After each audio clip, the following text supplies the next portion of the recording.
Let me help you. Make me happy, Amina, and I will give you anything you desire in return. Once upon a time, in a distant village nestled in the heart of Africa, there lived a woman named Amina. She possessed a beauty that rivaled the sunrise, casting its golden light over the village each morning. Amina was wedded to Juma, a man known for tapping palm wine from the tallest trees. Together, they were blessed with 2 daughters, each as lovely as their mother. The villagers often whispered amongst themselves, claiming that Amina's beauty was too grand for Juma, the humble palm wine tapper. They believed she deserved a chief or a wealthy merchant, not a man who toiled under the sun. Despite these murmurs, Amina paid them no mind. Her heart was devoted to Juma, who tirelessly climbed the lofty palm trees each day to harvest their sweet nectar. Amina had a childhood friend named Zahara. From the days of their youth, they shared a bond that remained unbroken. Zahara, though also beautiful, had not yet found a husband. She admired Amina's life, filled with laughter and love, and felt joy for her friend's happiness. Yet, like others, Zahara occasionally pondered aloud, "Amina, you could have chosen anyone. Why Juma?" Amina would simply smile. Their life, though simple, was rich with happiness. When Juma returned home in the evenings, his hands filled with freshly tapped palm wine, Amina would have a delicious meal waiting. Their daughters would play outside, their laughter blending with the evening bird song, eagerly anticipating their father's return. As they gathered to eat, Juma would regale them with stories of his day among the trees. Then tragedy struck one scorching season. A fierce fire engulfed Juma's palm farm, reducing it to ashes. The farm, their source of livelihood, where their hopes and dreams resided, was gone. However, Juma did not falter. "I'll rebuild it all," he vowed, his spirit unbroken. He went around the village, borrowing what little he could, determined to ensure Amina and their daughters did not go hungry. Witnessing Juma's struggles, Amina felt a deep longing to help. She turned to Zahara, her dear friend. "Zahara, times are tough. Could you lend us some money until Juma's farm is restored?" Zahara, always a good friend, provided the assistance they needed. However, with the aid came a question that weighed heavily on Amina's heart. "How long will you continue living like this, Amina? Juma is trying, but look at your daughters and yourself." Amina didn't want to entertain these doubts. She accepted the money graciously, thanking Zahara, but her heart grew heavy. This was only the beginning of Amina's struggle. She found herself turning to Zahara more frequently for food, for money. Each time, Zahara gently questioned, "Is this the life you truly want?" Life in Amina's home became increasingly arduous. The days stretched long, and the nights seemed endless with worry. It was during this trying time that Zahara proposed a plan. "There's a man in the neighboring village, Malik, wealthy and influential. He has taken notice of you, Amina. Perhaps meeting him wouldn't hurt." Amina shook her head at first. "I cannot. I am married to Juma," she protested. Yet Zahara persisted. "Just a meeting, Amina. There's no harm in talking. Malik wants to help you, and he has the means to do so." Amina's heart wrestled with conflicting emotions. "All right," she finally relented. "I'll meet him." The following morning, while Juma was away surveying the remains of their farm, Amina accompanied Zahara to meet Malik. Malik's residence was grand, unlike anything Amina had ever seen. He welcomed them warmly, offering food and drink. As they spoke, Amina shared her story, and Malik listened attentively, nodding in understanding. "Let me help you," Malik offered, his help coming with a condition that weighed heavily on Amina's conscience. "Make me happy, Amina, and I will give you anything you desire in return." Amina felt torn. This wasn't right, but the needs of her family weighed heavily on her. With Zahara's encouragement, she reluctantly agreed. True to his word, Malik bestowed upon Amina a sum of money larger than she had ever held. Yet, as she left his lavish home, her heart was burdened with an inexplicable heaviness. Back at home, Amina's life took a different turn.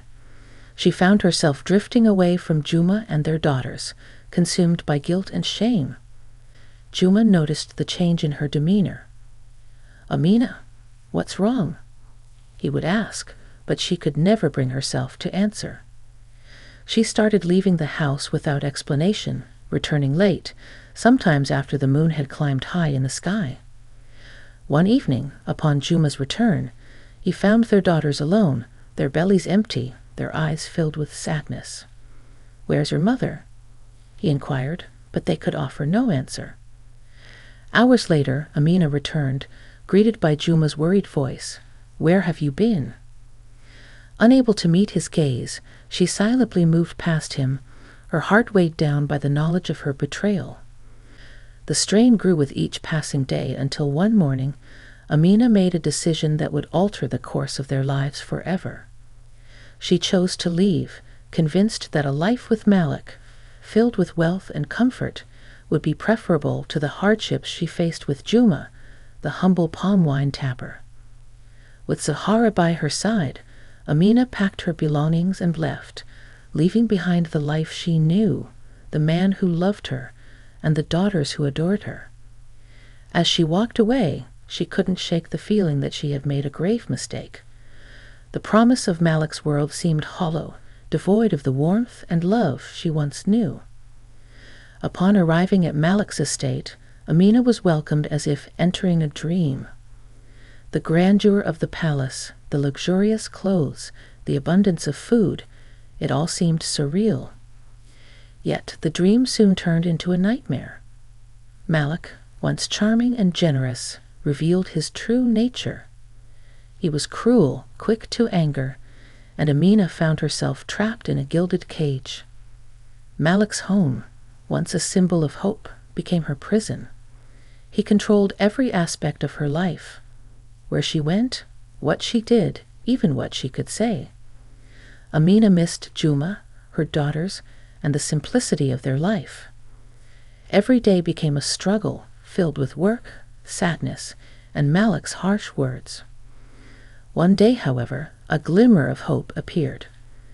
The king of a neighboring village, known for his kindness and generosity, crossed paths with Amina. He was captivated by her beauty, even in her sorrow. Approaching her, he offered her a chance to be his queen. Initially shocked by the proposal, Amina hesitated. Yet the thought of escaping Malik's torment and the promise of a better life tugged at her heart. She confided in Zahara, who saw this as a way out for Amina. "You should be with the king," Zahara urged. "He can give you a life free of fear and sorrow." After much contemplation, Amina agreed.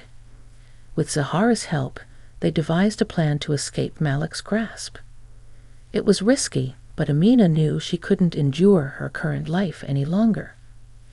Waiting for the opportune moment when Malik was away, Amina slipped away under the cover of darkness, leaving behind everything: the pain, the fear, and the shadow of her former self. Upon reaching the king's palace, Amina found herself welcomed with open arms. No longer a guest, but the future queen. Her heart was filled with a mix of fear, hope, and a longing for a fresh start.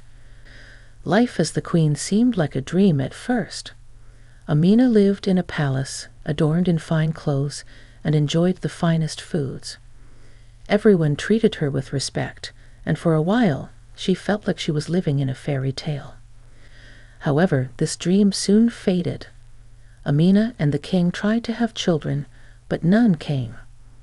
The king, longing for an heir to continue his legacy, grew distant. Months turned into years, yet Amina remained childless. The warmth she once felt from the king and the people was replaced by whispers of disappointment. As time passed, Amina noticed that Zahara, her trusted friend, had not visited her at the palace. The king, once kind and gentle, summoned her to his chamber one day. "You are barren," he declared coldly. "You cannot remain queen." Amina's world shattered. Stripped of her title and status, she was no longer the king's wife. With nowhere else to go, Amina thought of Juma and her daughters.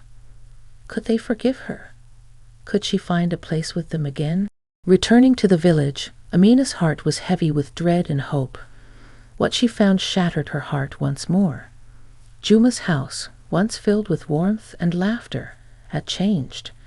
To her shock, she saw Zahara standing beside Juma, her belly swollen with child. The betrayal cut deep, sharper than any knife. Zahara, the friend who had guided her towards Malik, was now taking her place. Amina wanted to scream, to demand answers, but the words remained trapped in her throat. The pain of betrayal weighed heavily on her, along with the realization that Malik, the man she left her family for, was actually connected to her past. With no place in the home she once knew, and unable to undo the choices she had made, Amina found herself adrift. She settled on the outskirts of the village, living a life marred by solitude and regret. Amina's story became a cautionary tale for the village, a reminder of the dangers of forsaking true love and family for the allure of wealth and comfort. It underscored a timeless wisdom, that the true value of love and family is often only realized in their absence. In the quiet of her solitude, Amina learned the hardest lessons of all. The grass is not always greener on the other side, and the riches of the heart far outweigh material wealth. Her journey from love to loss, and her eventual acceptance of living in the shadow of her decisions, served as a poignant reminder